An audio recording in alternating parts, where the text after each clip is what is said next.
Assalamualaikum warahmatullahi wabarakatuh. Waalaikumsalam warahmatullahi wabarakatuh. Halo sahabat Sakinah, gimana kabarnya? Mudah-mudahan sehat semua ya. Kali ini kita bincang sehat lagi nih seputar kebidanan. Kita bahas tentang nutrisi sehat dalam kehamilan bersama dengan saya Gina, dengan Dr. Pamungkas, spesialis obgyn dan ginekologi. Banyak nih dok pertanyaannya dok ya. Gimana nih nutrisi yang sehat buat ibu hamil sebenarnya? Ya, jadi untuk nutrisi sendiri itu intinya sih sebenarnya kebutuhan untuk nutrisi ibu hamil itu ada faktor-faktornya. Yang paling penting adalah kebutuhan karbohidrat, protein, dan mineral ya, dan vitamin. Jadi dari karbohidratnya juga harus mencukupi ya. Kecukupannya itu sebenarnya porsi makan seperti biasa, tidak ada masalah ya. Cuma tergantung juga. Jadi semua kondisi ibu hamil itu perlu untuk ada kontrol rutin ANC ya dari ibu hamil itu untuk memastikan kebutuhan, juga salah satunya untuk melihat kebutuhan nutrisi tersebut ya, makronutrien seperti karbohidrat, protein, dan lemak. Nah, itu yang harus seimbang. Dan satunya lagi ada mineral dan vitamin ya, itu yang harus diperhatikan. Apa yang penting lagi kalau misalnya untuk selain dari protein itu vitaminnya apa aja gitu ya? Vitaminnya adalah vitamin dari B ya, vitamin D, vitamin C, vitamin A ya, itu yang harus dibutuhkan. Apalagi dengan kondisi yang saat ini dengan kondisi COVID ya, jadi daya tahan tubuh itu cukup diperhatikan. Nah, satu lagi kalau untuk mineralnya yang paling penting adalah satu adalah zat besi ya. Zat besi karena kenapa? Jadi mayoritas ternyata sudah ada studinya di negara kita sendiri ya. Jadi di negara kita sendiri itu walaupun kita sudah mengkonsumsi nutrisi seperti biasa, ternyata zat besi itu kurang. Jadi ibu-ibu tuh masih anemis ya, masih anemis. Nah, itu sudah ada penelitiannya.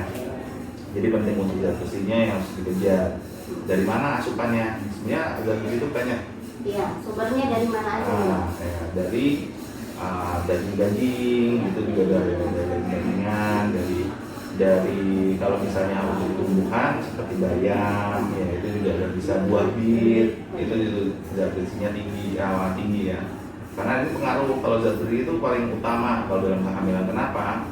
Itu untuk proses pembentukan sel darah merah ya. Sel darah merah itu membutuhkan zat besi, sehingga sel darah merah itu juga berfungsi untuk mengangkut oksigen ke janin. Jadi jadi penting sekali itu zat besi kayak gitu. Terus selanjutnya tadi kayak yang lain kayak seperti asam folat. Nah, asam folat juga penting.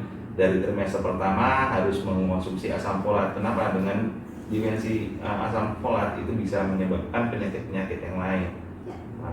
Seperti gangguan pertumbuhan pada tempurung kepala kita, kepala bayi ya. Nah, itu kayak gitu pertumbuhan. Dan bisa juga misalnya ada organ-organ yang misalnya yang kurang baik pada si janin, yang pertumbuhan kurang bagus.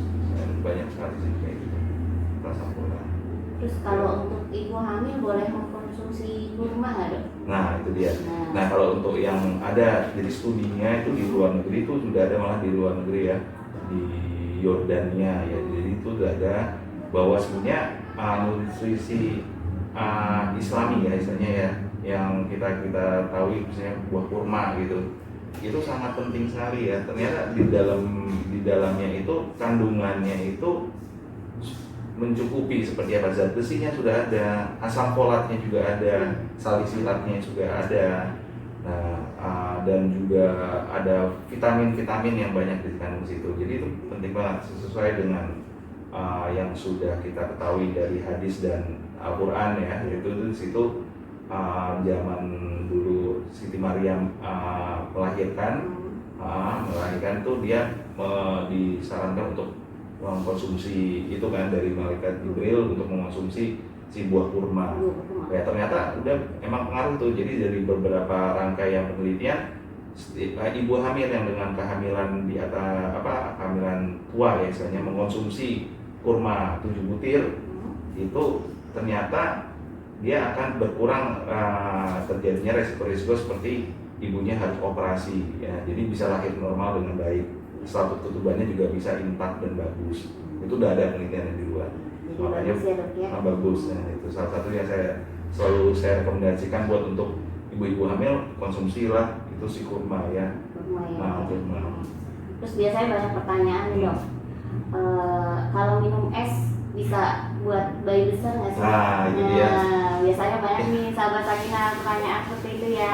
Biasanya sih kalau misalnya minum es itu sebenarnya itu cuman mitos ya. Jadi kalau yang aslinya faktanya itu kalau minum es itu nggak membuat ibu hamil menjadi bayinya itu menjadi besar. Tapi yang biasanya yang menyebabkan besarnya itu adalah ibunya sering minum manis, jadi mungkin esnya tambah sama sirup yang manis kali, kayak gitu. Iya, kayak gitu. Es manis jadinya. Iya, kayak gitu. Yang itu yang menyebabkan sebenarnya menjadi besar. Tapi saya juga memberikan sama ibu-ibu di pendengar ya, jadi jangan terlalu takut untuk juga saya juga harus batasi ini bayinya takut besar kayak gitu ya.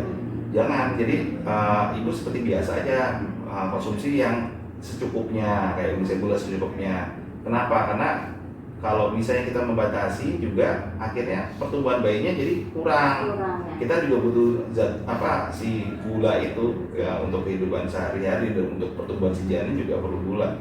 Dan kapan sih bisa harus mengkonsumsinya itu harus dibatasi minuman manis tersebut apabila kalau misalnya didiagnosa di atas 35 minggu ternyata emang ada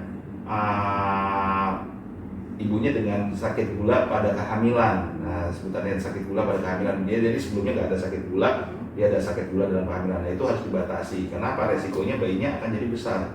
Ya. Nah, gitu.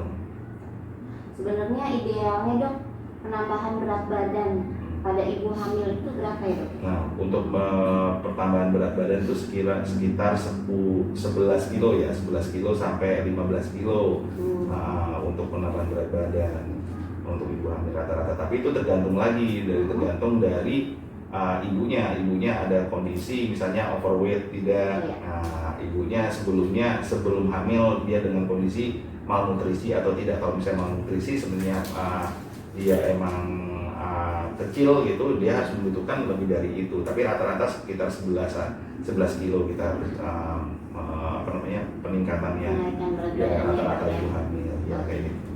Ya, terima kasih dokter atas waktu dan penjelasannya. Semoga bermanfaat dan bisa dipahami oleh sahabat Sakinah semua ya. Semoga kita bisa berjumpa lagi nanti di bincang sehat selanjutnya ya dok ya. Terima kasih. Assalamualaikum. Salam sehat.